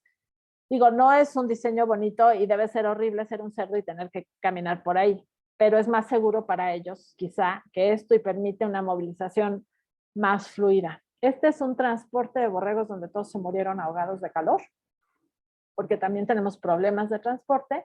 Y estos son lechones bajando en una rampa que está bien angulada y que tiene ahí como unos escaloncitos para que sus pezuñitas no se resbalen. Y estos son unos cerdos que el que los está bajando pretende que vuelen, yo creo. Estos animales se pueden fracturar, se van a lesionar y vean cómo están rehusando moverse. En cambio, estos van pues, con mucha mejor disposición. Entonces, los errores que cometemos pues, pueden ser muy graves. La otra cosa es que pues, muchas veces, les había comentado yo en una diapositiva anterior, los obligamos a vivir en ambientes para los que no son, ¿no? Entonces, no debe de haber borregos en la selva, pero los tenemos en la selva. No debe de haber vacas en la selva, pero las tenemos en la selva, ¿no? Las zonas tropicales húmedas, que son zonas donde debía de haber una gran diversidad de especies, se debería de mantener el bosque, etcétera, pero no, queremos meter ganado a fuerzas ahí, ¿no? Entonces, nada más un solo ejemplo. El parasitismo es altísimo, zonas húmedas y cálidas donde todos los huevecillos de parásitos pues, son felices, ¿no? Entonces, por aquí hay un huevecillo de parásito y por acá hay otro huevecillo de parásito. Y esto es el trópico húmedo, ¿no? Yo no sé si lo siguen diciendo, pero en algún momento se dijo que el futuro de la ganadería estaba en el trópico. Y están deforestando los pulmones del planeta para meter ganado que no debería estar ahí, ¿no? Por muchas razones. Entonces, pues hay especies más o menos susceptibles, pero dado que la reinfestación con huevecillos de parásitos puede ser muy alta, a veces hay que estar dando tratamientos desparasitantes cada 21 días para no permitir que se reinfesten. Y esto, además de los costos en medicina preventiva y tratamientos, ha provocado una resistencia a desparasitantes altísima. Tenemos centros en México de investigación como el INIFAP, que se la pasa todo el tiempo viendo qué mecanismos de control biológico puede usar, porque esto ya no está funcionando. ¿Por qué no está funcionando? Porque están los animales en un ecosistema en el que no deberían de estar. Y además, pues, zonas húmedas generalmente provocan problemas de patas, problemas de neumonías, etc. Eso es en cuanto a bienestar animal. Esta es una imagen horrible, pero pues es ¿no? El monstruo del dinero comiéndose el planeta, porque también tenemos repercusiones ambientales bien graves. Estos sistemas intensivos, pues hay quien dice que lo van a escuchar por ahí, que es mucho mejor tener un sistema intensivo porque entonces no se utiliza la misma superficie que en un extensivo. Pero ahorita vamos a ver que puede ser que sí y peor tal vez. Hay rumiantes, o sea, bovinos, cerdos, aves, incluso borregos y cabras en sistemas intensivos, ¿no? Son sistemas intensivos y esto es el estiércol que se genera en grandes cantidades en esos sistemas. Y entonces es una de las principales fuentes de contaminación de estos sistemas y este estiércol, en la forma en la que se está liberando, genera un montón de gases de efecto invernadero y contamina además por lixiviación, porque esto debería de tener procesamiento y la mayoría de los centros de producción no lo tienen. Hay una demanda en Jalisco contra las granjas de cerdos que metió una organización no gubernamental por los efectos de contaminación ambiental, porque aunque está teóricamente regulado, pues nadie vigila, y la contaminación de mantos freáticos y de suelo que tienen por el estiércol, pues es inmensa, ¿no? Entonces se contamina el aire, se contamina el agua y se contamina el suelo. Pero la contaminación, pues, está hecha de nitrógeno, fósforo y metales pesados, conforme esto se va descomponiendo. Entonces, ¿qué hacemos? Pues una es que toda la medicina preventiva que se hace de tratamientos, perdón, la preventiva más los tratamientos donde se utilizan antibióticos, insecticidas, hormonas, bacteriostáticos, pues también acaban muchas veces eliminados en heces y en orina y se van al medio ambiente. Y entonces empiezan a afectar a otros organismos. Y no solo eso, como además para poder llevar alimento a estos lugares se utilizan pesticidas, herbicidas y fertilizantes, tenemos en los monocultivos concentraciones muy altas de esto. Entonces, hay estudios donde se ve que la reproducción en ciertos organismos acuáticos está alterada por la liberación de hormonas, por ejemplo. En el caso de los bovinos, pues sabemos que son como estos grandes productores de metano y de dióxido de carbono, y más o menos esto es lo que se libera a través de, digamos que del gas que producen del rumen, como de los eructos, y también del gas que sale a través del estiércol, y la producción de bovinos es también como una de las principales fuentes de gases de efecto invernadero. La otra cosa que sucede es que se forman estas zonas donde, como empieza a haber de repente mucho escurrimiento de nutrientes, pues hay como un crecimiento exacerbado de algas que se acaban todo el oxígeno y todos los nutrientes y entonces se convierten en zonas muertas. Creo que por ahí viene una imagen. Es una imagen del mar y de un lado es una zona muerta donde no hay organismos y del otro lado no. Y si ustedes buscan zonas muertas marítimas y zonas muertas lacustres en internet, les van a enseñar cómo alrededor de todo el mundo hay zonas muertas marítimas permanentes y zonas temporales. Y todo esto tiene que ver con la lixiviación. Obviamente, muchos de estos pesticidas, herbicidas y fertilizantes también son escurrentías de lo que se usa en la agricultura para producción de los alimentos que consumimos directamente los humanos. Pero más adelante les voy a decir, porque es como un error grave estar derivando estos productos para alimentar animales que los van a convertir en carne, ¿no? La otra cosa que sucede, pues, es que hay un cambio del uso de suelo, metemos estos grandes complejos, transformamos todo el suelo alrededor agrícola o tenemos que traer desde muy lejos pues insumos que además muchas veces pues eso tiene un costo ambiental también por el transporte. Y pues también en zonas desérticas, por ejemplo, vean ahí a las cabritas, ¿no? Aquí ya no hay nada, solo hay cabritas. Entonces se genera infraestructura, se traen insumos del exterior, se genera agricultura intensiva y hay un consumo de agua altísimo y contaminación.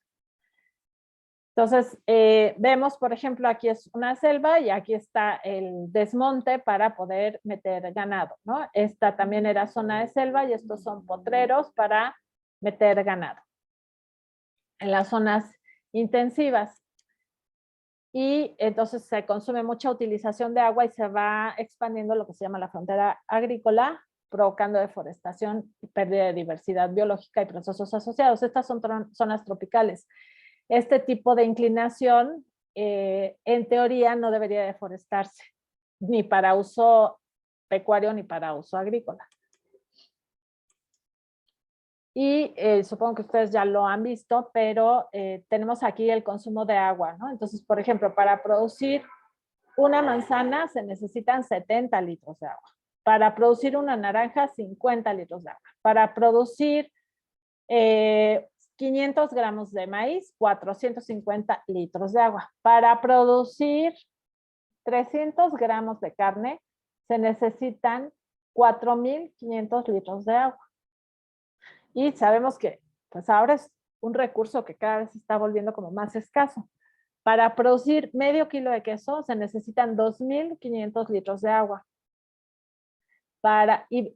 Vean dónde está el mayor consumo de litros de agua, ¿no? Para producir una jarra de café, 840, pero es en el bovino, 1.170 para 300 gramos de pollo, 300 gramos de cerdo, leche, ¿no? Para 1 litro de leche se usaron 1.000 litros de agua para borrego. Entonces, y el arroz también consume como mucha agua, ¿no? La producción de arroz. Pero es para estos productos de origen animal donde más agua se utiliza. Y vean, esta gráfica no es un artículo nuevo, es de 2018, me parece.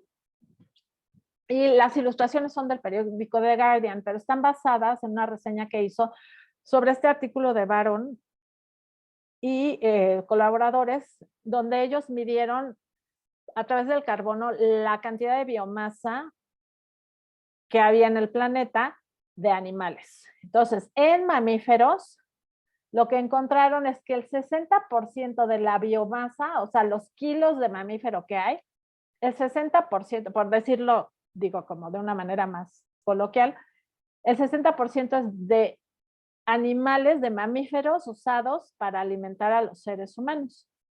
El 36% de esa biomasa es de nosotros, de nuestra especie, y lo que queda de biomasa de mamíferos silvestres solamente es el 4%. Esto implica que todos los procesos ecológicos en los que intervenían estos están interrumpidos o desaparecidos o intervenidos porque hemos metido a estos por todos lados, porque es un buen negocio.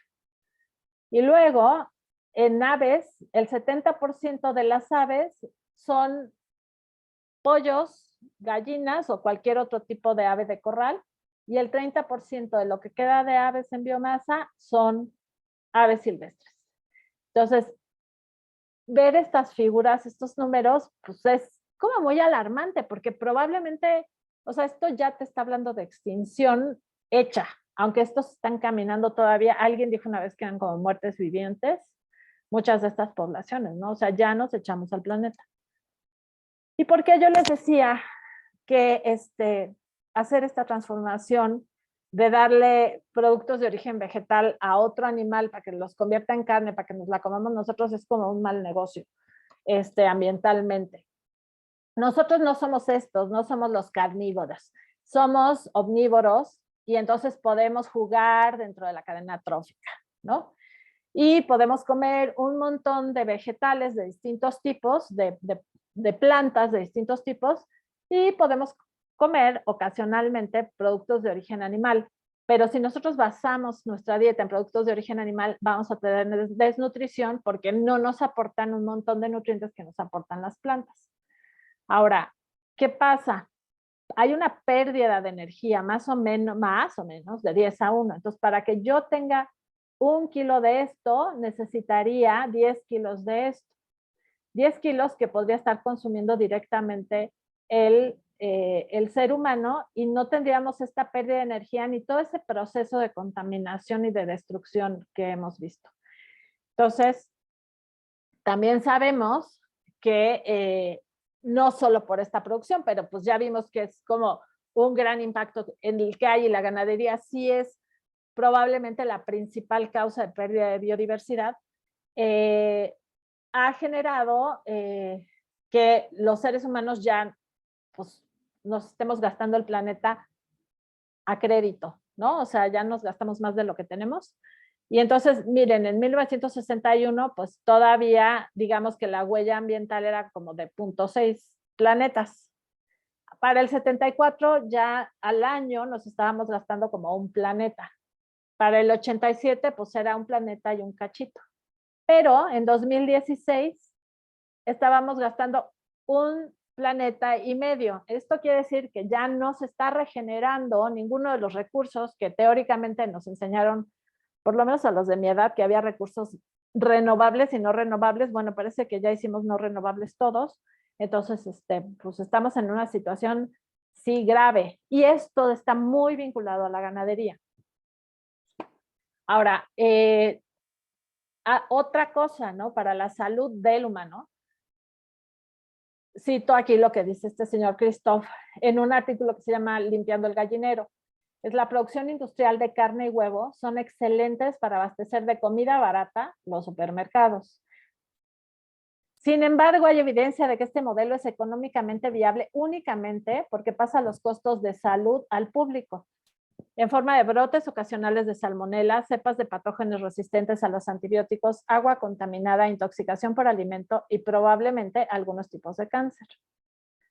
La comida poco segura es barata solo desde un punto de vista a corto plazo. Los cerdos producidos en sistemas industriales son baratos a simple vista. Si se añadieran los costos de contaminación y de salud, el cerdo sería muchísimo más caro. Entonces, digamos que estamos subsidiando la producción de algo que al final también nos está enfermando y destruyendo, ¿no? Entonces, los sistemas de producción pues, modifican el ambiente, provocan problemas de bienestar, de alimentación, alojamiento, hábitat, estados mentales, comportamiento y salud en los animales no humanos, pero también en los humanos. Sabemos que hay personas que están viviendo cerca de granjas, de cerdos, por ejemplo, que tienen muchas enfermedades, ¿no? Sabemos que ha habido brotes también, conocidos y desconocidos, de ciertas enfermedades causadas por la cercanía a las granjas. Y entonces, pues, tendríamos que estar pensando en esto que dice la Organización Mundial de la Salud, de una sola salud, y entender que no podemos seguir por donde vamos con la producción, porque sí afecta el bienestar, y sí afecta el ambiente, y sí afecta la salud, ¿no? O sea, todo está afectado en este sistema. Y bueno, porque sin un planeta sano, pues nada estaría sano. Entonces ahora vamos a entrar rápidamente a la parte de ética, porque ya creo que voy sobre tiempo. Entonces, ¿qué posturas hay? ¿No? ¿Cómo es que valoramos a los animales y al ambiente? Entonces, hay varias teorías éticas sobre animales. No sé si ya las vieron con el doctor Iscoatl, que creo que tuvieron una plática, pero bueno. Unas defienden el valor de los animales en función de las competencias o atributos que estos tienen, ¿no? El valor moral se basa en alguna característica determinada, que puede ser que sean seres sintientes, como les explicaba, o que tengan cierto grado de conciencia. Hay quien dice que no, que tendrían que ser racionales, o tener metas o preferencias. La discusión está, pero hay quien dice que con que puedan sufrir o sentir dolor es condición suficiente para que se les valorara moralmente y no se les hiciera daño. Las otras teorías con las que luego peleamos mucho son las relacionales, pero son las que, digamos, que aplicamos todos los días en la vida práctica. Y es que los animales tienen valor moral dependiendo de la relación que tienen con el humano. Entonces, y luego están las teorías de ética ambiental u holísticas. Y ahí, en teoría, cuando entramos en la ecología profunda, los seres vivos tienen un valor intrínseco, inherente e independiente de sus capacidades. Pero además, ningún individuo es más valioso que otro, ni que un proceso ecológico, por ejemplo, ¿no? Si vamos a lo que es la ecología. Entonces, en estas teorías basadas prácticamente en capacidades, pues tenemos desde algo que denominan bienestarismo, que es como esta idea de que yo puedo apropiarme del cuerpo del animal, seguirlo usando como lo uso, lo instrumentalizo, siempre y cuando cumpla con ciertos requisitos que mantengan sus niveles de bienestar dentro de ciertas condiciones. Y por otro lado, digamos que hay como todo un rango, ¿no? Está quien piensa que no deberíamos, o sea, que cuestiona si es válido apropiarnos de la vida de otro individuo y hacer lo que queramos con él y estarle sacando hijos y quitarle a los hijos y matarlos, etcétera, ¿no? Y esto pues, viene mucho las teorías de liberación animal, donde los animales no deberían de estar sujetos a lo que los humanos quisiéramos hacer con ellos, y las teorías de derechos de los animales, donde los animales tendrían por lo menos unos derechos básicos como a la vida y a la salud, etcétera, ¿no? Y luego pues están como todas las preguntas de esta, si es válido apropiarnos de la vida de otro, es el ser humano la especie central de la consideración moral, ¿no? O sea, en el bienestarismo, pues sí, sigue siendo muy antropocéntrico, está esta corriente de un bienestar que en teoría es como, digamos que va de la mano con la idea de una salud, pero teóricamente está incluyendo más elementos como el del bienestar animal y cuestiones sociales, etcétera, pero si ustedes ven, aquí se ve muy chiquita la viñeta, sigue siendo muy antropocéntrico, ¿no? Entonces, porque vamos a ver más adelante cómo es que hay conflictos y hasta dónde vamos a limitar a los seres humanos o a los otros animales, ¿no? Entonces, esa es una discusión que está todo el tiempo y hay quien tiene distintas posturas. Y bueno, si una de las formas en las que se les asigna valor a los animales, pues es por la relación que hay con ellos, ¿no? Y estas son las posturas éticas relacionales. Yo les hablaba al principio de la plática de la construcción de nicho y cómo beneficia a unas y cómo esto influye en cómo los seres humanos, los distintos grupos humanos, las distintas personas, perciben y valoran a los animales, algunos como recursos, otros consideran que unos animales son un riesgo para la salud y habría que eliminarlos a todos, otros consideran que los animales son un riesgo para el recurso del humano y hay que controlarlos, otros creen que son una competencia, etcétera, ¿no? Y lo estuvimos platicando y esto va a repercutir en la forma en la que los tratamos. Entonces, este tipo de valoración no es estática, va cambiando a través de la historia. Hay cambios dependiendo de si están o no están los animales que en ese momento están como en algún tipo de relación con el ser humano. Y también como es que el medio ambiente va cambiando y entonces pues los animales van siendo más o menos importantes en esta relación. Pero también hay cambios culturales y procesos de aculturación. Entonces se han escuchado por ahí que a quienes defienden a los animales a veces los acusan ¿de qué? De que está de moda y unas cosas rarísimas como si nadie fuera autónomo para pensar y de las necesidades percibidas y también de factores económicos, que quizá el factor económico es como el principal impulsor de mucho de lo que sucede, aun cuando no estemos de acuerdo con esto, ¿no? Y bueno, por eso está como esta viñeta de el tipo diciendo calentamiento global, extinciones, etcétera. Dice, ay, pues qué importa, ¿no? O sea, ¿cuántas especies necesito? Con que tengan hamburguesas y nuggets, suficiente. Y pues no, ya vimos que no. Y dentro de este cambio que hay, pues este es un zoológico que había hasta mediados del siglo XX, principios del siglo XX, donde los seres humanos africanos todavía se exhibían como bichos raros en los zoológicos, ¿no? Esto nos parece horrendo y no lo veríamos, pero es que ha habido un cambio en la sociedad y también va habiendo un cambio de percepción, creo yo, pues de que ya se nos pasó la mano con los otros animales, ¿no? Entonces, aquí pues vemos que hay como mucha protección hacia perros y gatos, que mucha de la legislación es como bien protectora de perros y gatos, pero estos están quedando como todavía rezagados, ¿no? Pues también por los intereses económicos que hay ahí y los de grupos de poder, pero los animales que se usan para exhibición, por ejemplo, en espectáculos cruentos, o los animales de producción, que son millones y millones que todos los días sufren maltrato y se matan a veces de manera inadecuada, pues no están como siendo suficientemente protegidos y esto es una forma de especismo también, ¿no? Entonces, hay quien dice en estas teorías relacionales, como Calicott, que decía, pero ya se corrigió, pero en 1988 él escribió, ¿no? Que los animales domésticos de alguna manera tenían como una especie de contrato social con nosotros por esta historia de las que les platicaba al principio, y los silvestres pues como que son una comunidad ahí ajena al humano, ¿no? Entonces, pues que deberían de tener un trato o una consideración diferenciada. Quizá a estos, como dice acá, tendríamos que tener, según Claver, deberes negativos hacia todos los animales, o sea, no los vamos a dañar, pero solamente vamos a proteger y ayudar a los domésticos, ¿no? Porque los de vida libre, pues no, esos no, porque son de vida libre y están como aparte.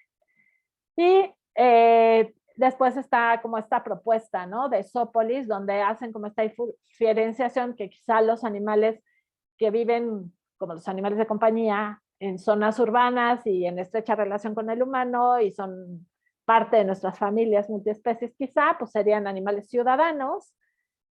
No sé si los animales de producción también tendrían derecho a ciudadanía, pero están los animales soberanos, aquellos animales que lo que deberían de tener es un territorio adscrito a ellos mismos, aunque no lo puedan administrar, tendrían representantes, ¿no? Que serían los animales silvestres en vida libre. Entonces, justo las capacidades y el valor intrínseco de los animales pueden servir como punto de partida para considerarlos moralmente, es decir, tomar en cuenta sus intereses y no solamente los nuestros. O sea, dado que son sintientes, dado que pueden sufrir, pues entonces deberían de ser considerados. Y esto no quiere decir que ya no vamos a tener ningún tipo de relación con ellos, ¿sí? Pero tenemos que tener cuidado de cómo tomamos decisiones en función de ellos, ¿no? Un ejemplo de esto es como la bendita función zootécnica, ¿no? Este es un término que se usa en medicina veterinaria para decir para qué sirve un animal. Y entonces muchas veces te rebaten, ¿no? Es que, ni modo, esa es su función zootécnica. La función zootécnica es una cualidad extrínseca, es una cualidad que el ser humano les atribuye. Y si una vaca produce un montón de leche y le da mastitis, es por culpa del humano, pero no es una cualidad intrínseca del animal. Y esta función zootécnica está dada en base a la instrumentalización que hemos hecho los animales, ¿no? Entonces, por eso está la señora sirviéndole de comer el perrito y no el cerdito, ¿no? O sea, ¿cuál es la diferencia entre comerte un perro y un cerdo? Pues este invento cultural, ¿no? Es como una situación cultural. Ahora, para las posturas éticas en las que las capacidades de los animales determinan su valor moral, debería de ser irrelevante qué relación tenemos con los animales. O sea, siempre deberíamos de respetarlos y por lo menos de no hacerles daño. Si la relación justo va a ser nuestro punto de partida para tomar decisiones, o sea, si tengo un conflicto con el animal o me sirve como materia prima de producción, pues entonces me da igual que sea sintiente, ¿no?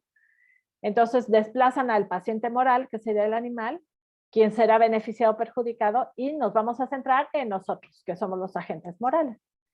Entonces, lo que se propone, esto se oye, es como muy injusto, y para quien considera que las capacidades son el punto de partida, pues entonces choca directamente con la teoría de la relación. Y si la decisión, en cambio, parte de una situación con una demanda moral reconocida de antemano, como evitar el daño a entidades sintientes, las relaciones particulares añaden elementos a la toma de decisión, pero no son la parte central de ella. Entonces, por eso, si reconocemos que los animales de sustento son sintientes, pues hay un montón de cosas que no deberíamos de hacer con ellos, ¿no? Y otras que deberíamos de procurar que ellos vivieran. Y esto nos lleva a que vamos a tener unos conflictos de intereses entre ellos y nosotros, ¿no? Entonces, como dice el insecto, ¿cuáles son las pestes del jardín? Pues el jardinero, ¿no? Ya están los conflictos. Entonces, Paul Taylor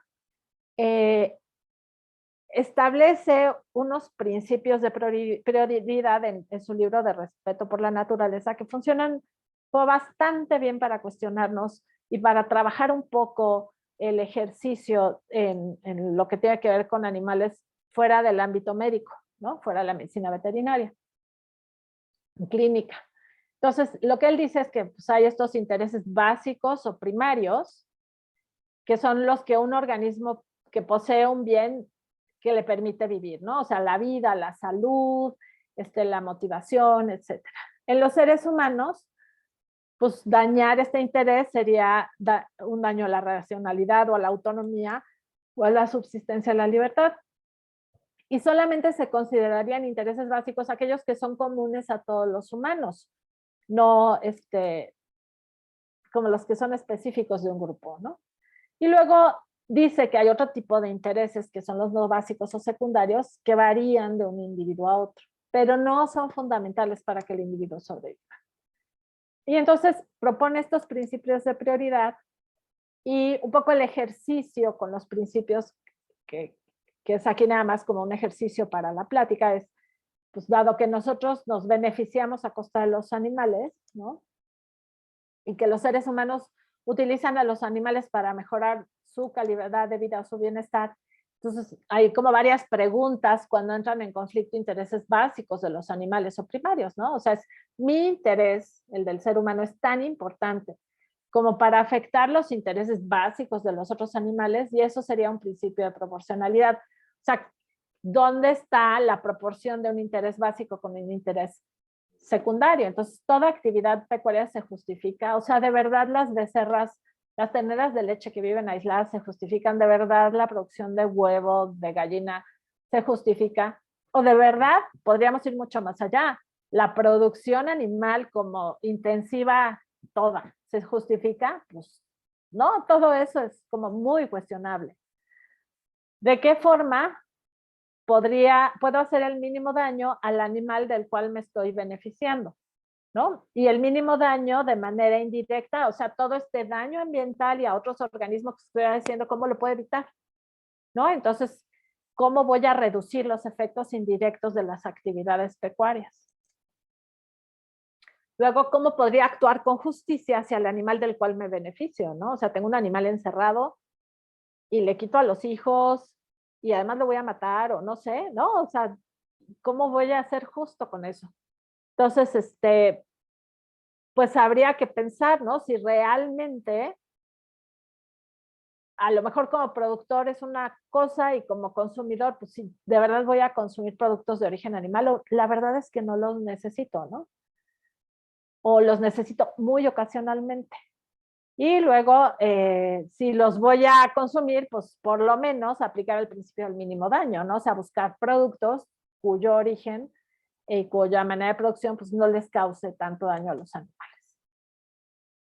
Y eso sería lo que llamaría el justicia distributiva. Y si causo daño a un animal o al ambiente para yo obtener un beneficio como productor o como consumidor, ¿cómo restituyo o restauro ese daño, no?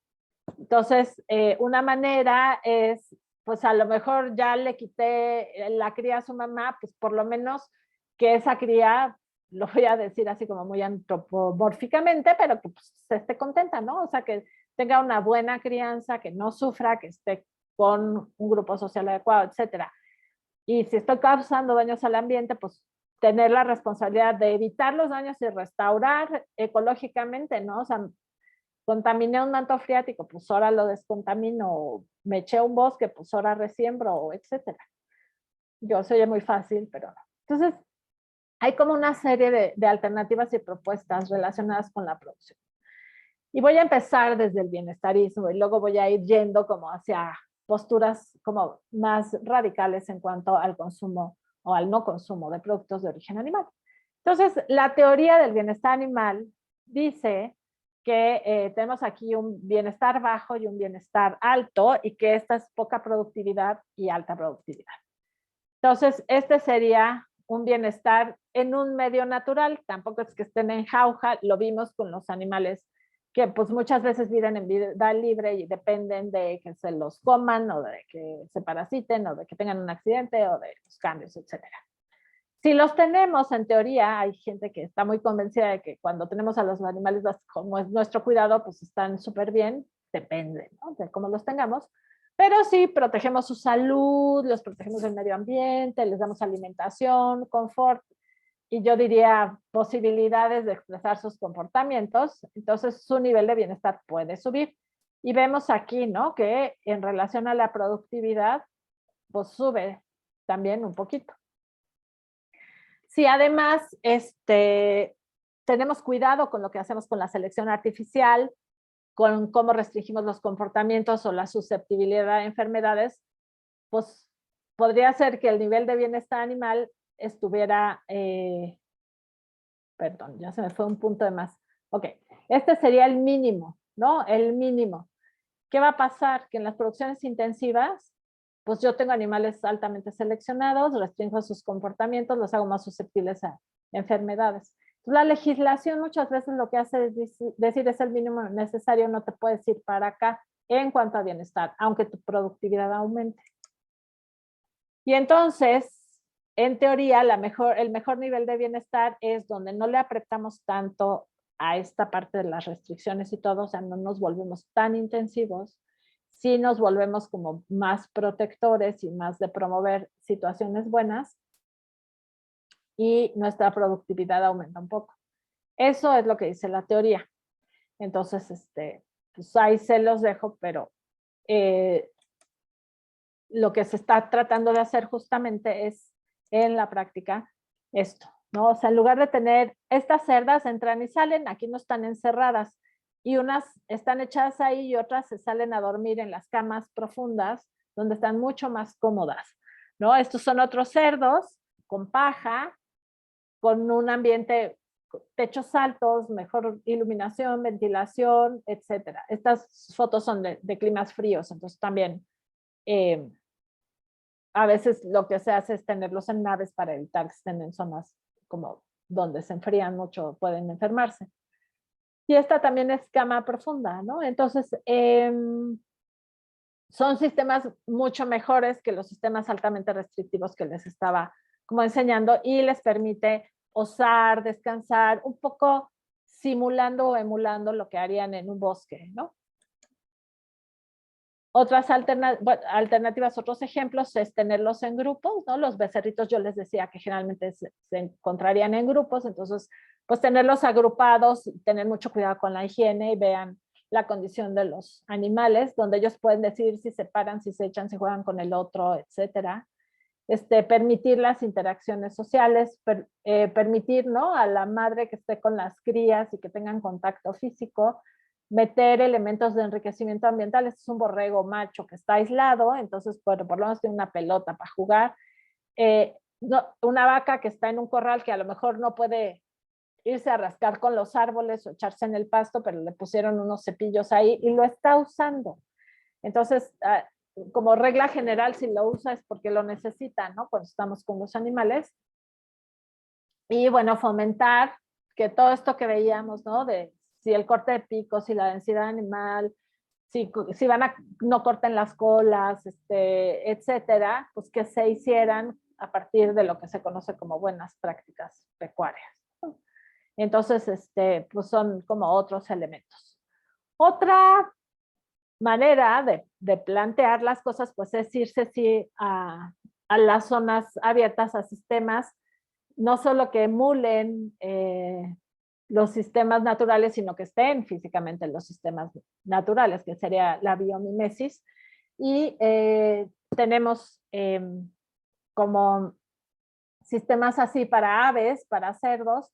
Y aquí en México tenemos un programa bien bonito que es para la conservación y uso sustentable de los pastizales en Chihuahua. Entonces, en el pastizal chihuahuense había bisontes originalmente, ahora han reintroducido unas poquitas manadas, pero pues es una zona ganadera. Entonces, lo que están haciendo es mantener al ganado y moverlo de manera que pareciera que son los bisontes y vean el tamaño de pastizal que han recuperado, pero no solo es el pastizal, toda la fauna asociada como... ¿Sí? Perdón por la interrupción. Tenemos solo 9 minutos más. Ok. Gracias. Sí, ya voy a acabar, ¿eh? Es nada más como esta última parte y ya. Gracias. Y bueno, también buscar estos productos, ¿no? Que se supone que están, esto sí es libre pastoreo. Tenemos en México ya, no es propaganda, pero tenemos algunas marcas de este tipo de huevo y igual tenemos carne así, lácteos y pescado que venga de pesca sostenible y deberíamos de averiguar un poco más sobre si solo es la etiqueta o si es verdad. Esta es una imagen de alguno de estos productores, ¿no? Entonces, en teoría, sí están así. Tenemos también estos productores de pollo que lo venden como orgánico, las vacas en pastoreo y las etiquetas. Entonces, las Naciones Unidas lleva un rato dando avisos de que deberíamos de bajarle al consumo de leche y de lácteos, ¿no? Entonces, esto no es nuevo y es una alarma, ¿no? Entonces, esto es ir como mucho más allá. Y justo el año pasado y salieron, ¿no? O sea, la Unión Europea ya está pidiendo que se baje el número de ganado bovino para poder cumplir con las metas de disminución de producción de metano. Obviamente los ganaderos están muy enojados, pero ya están tratando de hacer esto y en los Países Bajos se están hundiendo en estiércol de vaca y están pidiendo que bajen la cantidad de ganado los ganaderos porque ya no pueden manejar el estiércol que están produciendo. Entonces, pues estamos viendo que tendríamos que bajarle, que todos vamos en el mismo barco, que no se trata solo del bienestar animal, sino también de la ecología. Las dos partes pesan mucho. Y además es el ejemplo de lo que dice la Universidad de Harvard, de lo que sería el plato saludable. Vegetales, frutas, granos enteros y proteína saludable. Y en proteína saludable dice, escoge pescado, pollo, frijoles y nueces, limita las carnes rojas y el queso. Pero es, si acaso, la cuarta parte del plato. Entonces, creo que todos deberíamos de pensar, porque además sí son sustituibles las carnes en general, en gran parte con las leguminosas y las nueces. Hay que también asesorarse con un nutriólogo, pero es posible. Entonces, algo de lo que están proponiendo distintos investigadores es que haya dietas mejoradas con bajo consumo de productos de origen animal, con bajo desperdicio de alimentos, reducir las emisiones que promueven el calentamiento global y que haya seguridad alimentaria para el humano. Entonces están diciendo muévanse a una dieta basada en vegetales, y este ejemplo del ejercicio que se estaba haciendo en Estados Unidos de el lunes sin carne. Entonces yo creo que casi habría que voltearlo, y si quieren comer carne, que fuera el lunes con carne y el resto de la semana no, y no van a tener un montón de otros problemas de salud asociados ni ambientales, ¿no? Entonces ya nada más para cerrar, pues lo que dice este señor, Joel Salatin, que es un ganadero holístico, tiene este libro que dice todo lo que quiero hacer es ilegal, porque se ha peleado con la FDA por miles de situaciones donde él ha demostrado que su sistema es mucho más sano que lo que la FDA le pide a veces. Y dice que la persona promedio está todavía bajo la aberrante ilusión de que la comida debe de ser la responsabilidad de alguien más hasta que estoy listo para comerla, hasta que está en mi plato. Entonces, sí es un tema de que seamos responsables con nosotros, con los animales, con el medio ambiente, ¿no? Y eso sería todo. Acabé a tiempo, ¿cierto? Sí, Los dejo. doctora, muchas gracias. No, es que del tema da para mucho, la verdad. Sí, Eh, es extensísimo. sí, ya dejé de Eh, la- compartir. Ok. Gracias. Lamentablemente no vamos a tener tiempo para preguntas, pero no sé si gusta bueno, si gusta dar su correo electrónico para que se comuniquen con usted si tienen alguna duda. Ah, sí, sí, ay, aquí estaba, no, ¿verdad? Espérame, déjame, Mm, ahorita se los comparto, porque quién sabe qué hice. Ah, aquí está. Ay. Ah, ya estoy compartiendo pantalla, pero no sé qué estoy sí. compartiendo. Perdón. Es A de Adriana, D de dedo, I de Ignacio, C de Carlos. Aquí está. A ver. Ay. Ahí se ve. Ah, el de abajo ya no le hagan caso. Nada más el de arriba, por favor. adicos@yahoo.com.mx. Adicos con doble S.